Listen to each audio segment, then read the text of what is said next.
Hello, welcome back to our study on Exodus, Jewish immigration from Russia, 1881 to about 1924. In our last lecture, we considered the complexities of Jewish immigration to the United States at this time, especially given the disadvantaged status of so many of the Jews coming from the Pale of Settlement, and also how the American Jewish community came to understand the great needs of their brothers and sisters in Eastern Europe. But what could they do to help? In South Africa, for example, Isaac Ochberg, who was born in Russia, worked through the South African government to heroically rescue 200 Ukrainian orphans. Now, most people could not do what Isaac Ochberg did, but they did what they could for Jewish relief. So let's look at examples, small and large, as I don't think this story is told often. And let me mention the Mount Sinai Hospital in New York City, which began in 1855 to offer free services to needy Jews in the city. Their 1872 building offered 120 beds, but then the flood of immigrants came in the 1880s and 90s, and soon the vast majority of their patients were from the Pale of Settlement. From 1904, they had a new 456-bed hospital, and by 1907, there was a social work wing. It's just impossible to measure all the good they did in these decades for the Jews from the Pale of Settlement.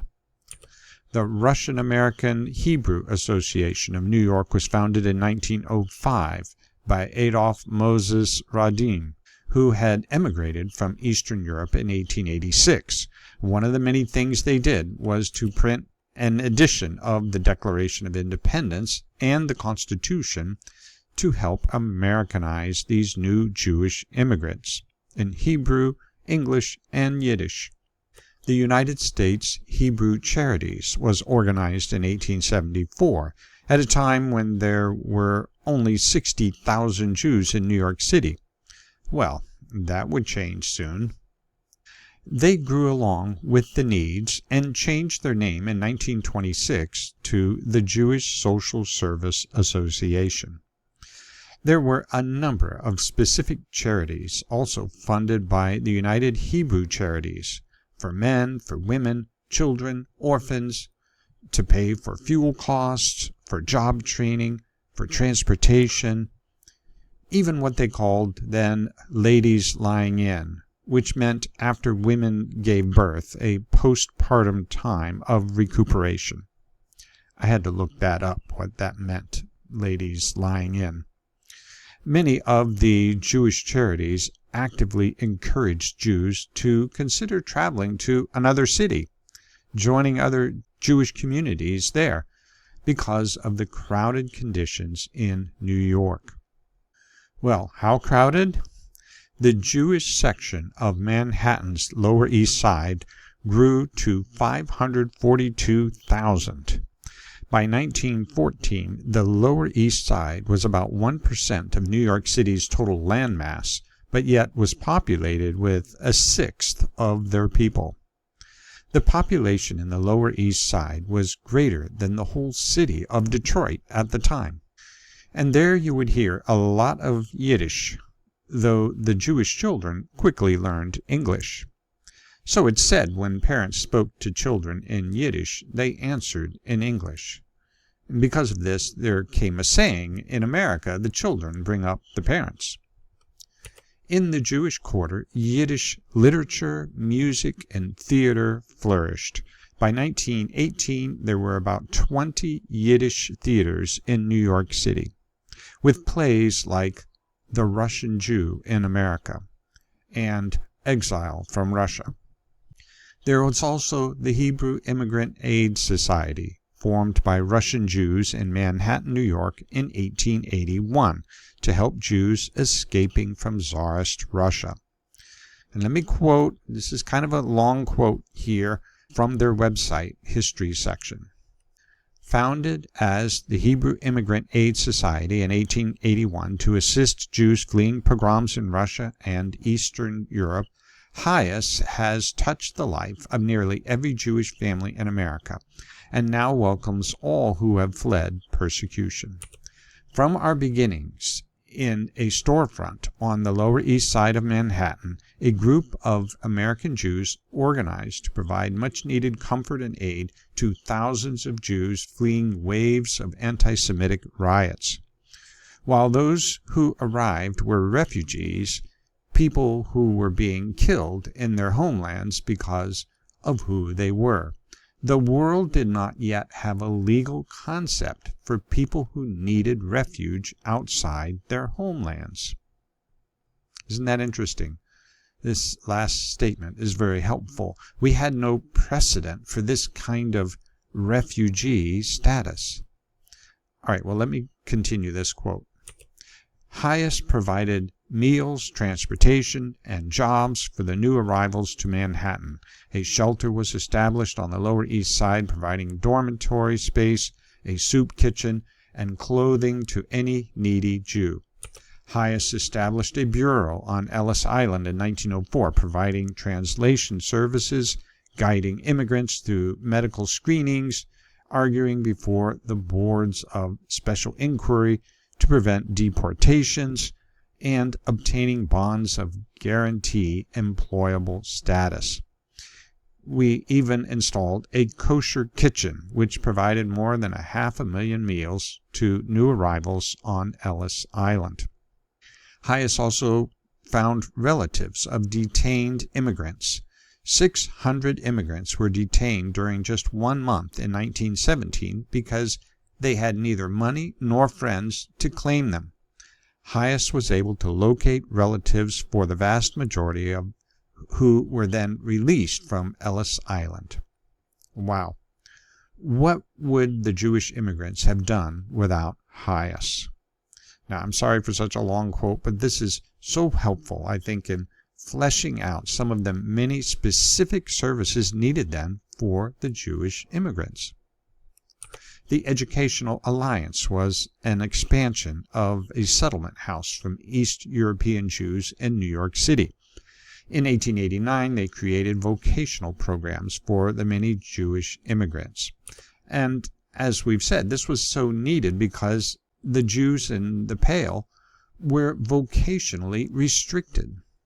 The National Council of Jewish Women was founded in 1893 and did so much work for immigrant aid. They had settlement houses and gave vocational training. They helped more than 20,000 Jewish orphans come to the United States. Cecilia Greenstone fled here in 1905 from Russia, but then came back 2 years later as a social worker at Ellis Island for this National Council of Jewish Women. She reflected back that their passion was to show these immigrants that in all the hard sorrow of their lives, they did not stand alone. She connected with and helped thousands of Russian Jews in her 12 years there. The American Jewish Joint Distribution Committee was formed in 1914, and in their first 15 years, American Jews and others gave them, get ready for this, $78.7 million to spend on Jewish aid, especially in Palestine, Central and Eastern Europe, including Russia. Now that's $78.7 million over 15 years, which in 1920 had a spending value of over $1.2 billion today. In the large cities, Jewish settlement houses were formed and other benevolent societies to help the Jews who came to this country with almost nothing. Like Lillian Wald, shown here, who was reared in a wealthy Jewish family, but then she used that wealth and her nursing profession to start the Henry Street Settlement in New York City and one of the early public nursing facilities in our nation. She helped persuade President Theodore Roosevelt to found the Federal Children's Bureau in 1912 against child labor, and she founded the National Organization for Public Health Nursing and served as its first president. Fanny Binswanger also was in a successful Jewish family, the daughter of a prominent rabbi. She created the Young Women's Union in 1885 to help children of recent Russian immigrants in Philadelphia. One of the many Jews laboring in New York City for Eastern European Jews was a young writer and poet named Emma Lazarus, whose ancestry reached back to the Sephardic Jews from Spain and Portugal. When the first refugees from the pogroms began to reach New York City, she was there, and it fired her soul even more. What would these refugees do now for work?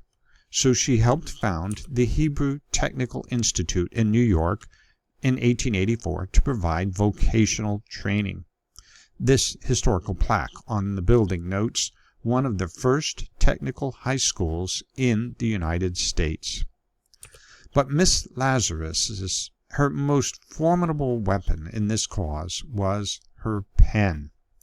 She wrote an article and then a collection of poems in 1882, and this brought her to the attention of officials preparing for the Statue of Liberty. They asked her to write a poem to be auctioned as a fundraiser for the pedestal to be built for the statue. And so, in the middle of the pogroms in 1883, Miss Lazarus penned The New Colossus, and she breathed her own anguished soul into Lady Liberty. Not like the brazen giant of Greek fame, with conquering limbs astride from land to land, here at our sea-washed sunset gate shall stand a mighty woman with a torch, whose flame is the imprisoned lightning, and her name Mother of Exiles. From her beacon hand glows worldwide welcome, her mild eyes command the air-bridged harbor that twin cities frame. Keep, ancient lands, your storied pomp, cries she, with silent lips. Give me your tired, your poor, your huddled masses yearning to breathe free, the wretched refuse of your teeming shore. Send these, the homeless, tempest-tossed, to me. I lift my lamp beside the golden door. You know, nations often clothe themselves with idealistic, poetic phrases.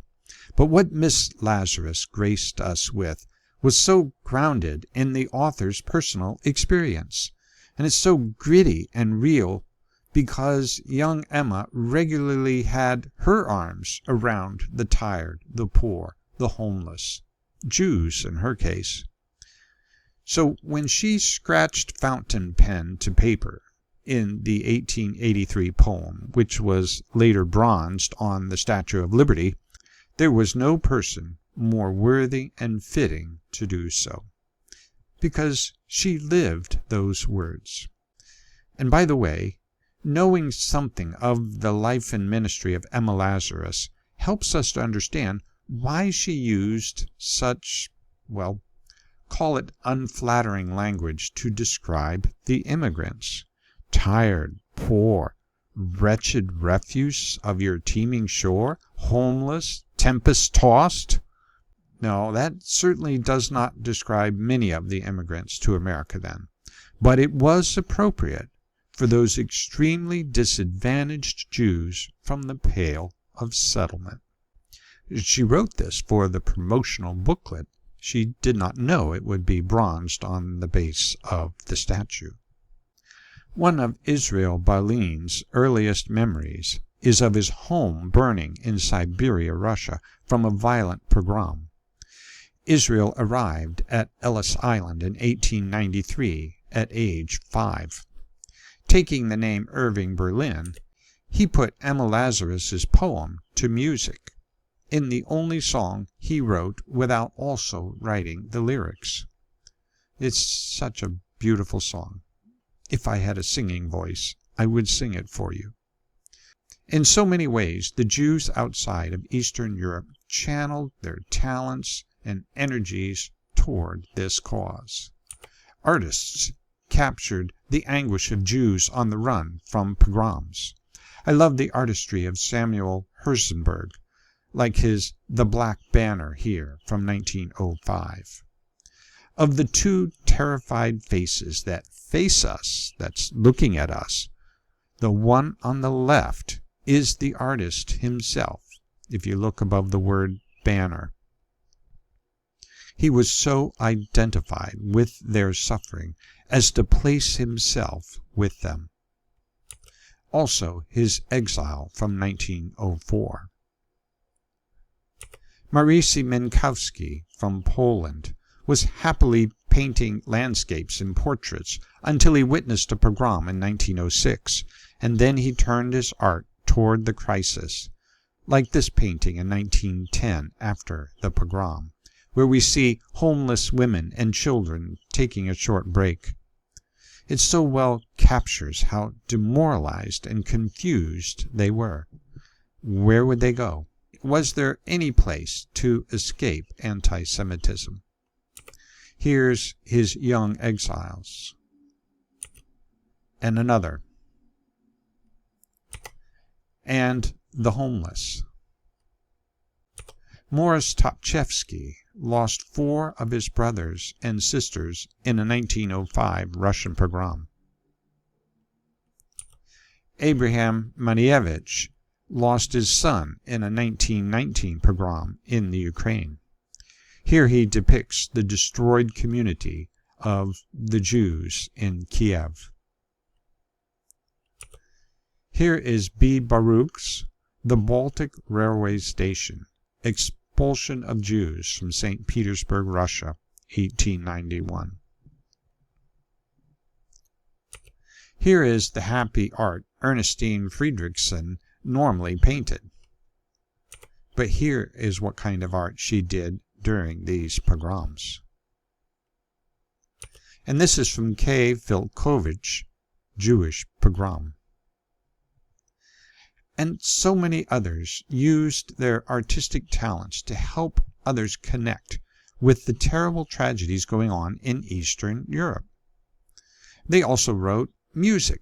Notice this song sheet, Shomar Yisrael, dedicated to and for the benefit of the Jewish War Orphans Fund, which was a part of the JDC, or the Joint Distribution Committee that we referred to earlier. World War I and the pogroms brought about so many Jewish orphans. So look at this picture, this powerful photo of 8 Russian Jewish orphans at Ellis Island. You can just make out the caption that reads, 8 orphan children, mothers killed in Russian massacre, October 1905. And Jewish hands rescued these children. Jewish money mostly paid for their passage and their clothes. Oh, they didn't have these nice clothes in the Pale, but they need to look good to get in through Ellis Island, at least they tried to. And loving Jewish hands helped them adjust in this new land. I was talking about music. Here's a musical elegy to the Kishinev pogrom of 1903. But of course, there were many Jews who could not paint or compose or write or lead organizations, so they contributed their money. In Mr. Cohen's official report back to the United States Immigration Department from Russia that we talked about earlier, on page 37, he noted that between 80 to 90% of all Jews fleeing Russia had their passage tickets paid for by friends and family from the United States. Now that is the most amazing statement I read in the report. Think of that. Between 80 to 90% of all Jews fleeing Russia had their passage tickets paid for by people in the United States. I imagine that Jacob Mithelstadt here at Ellis Island needed a bit of financial help and logistic help to be able to bring his very large family from Russia in that terrible year of 1905. When you look into the eyes of these many Russian or Eastern European Jews, like this young Russian Jewess, well, you're just thankful that the American Jewish community was so wonderfully generous and active. The Jewish community, in 1,000 ways, so much more than I could summarize, extended hands of mercy to the Jews from Russia and Eastern Europe. All these expressions were like glistening diamonds against a very dark backdrop. Now, the result of all this was the emigration of over 1/3 of the Jews living in Eastern Europe. Between 1880 and 1920, between 2.5 to 3 million packed up and left, both legally and illegally. And a lot more would have left had they enjoyed the means and ways to do so. Let's take a break here. In our last segment, let's consider how these immigrants were able to get to the United States and their experiences at the processing center of Ellis Island, where most would pass through. And our conclusion, looking at the legacy of this whole story. Thanks very much.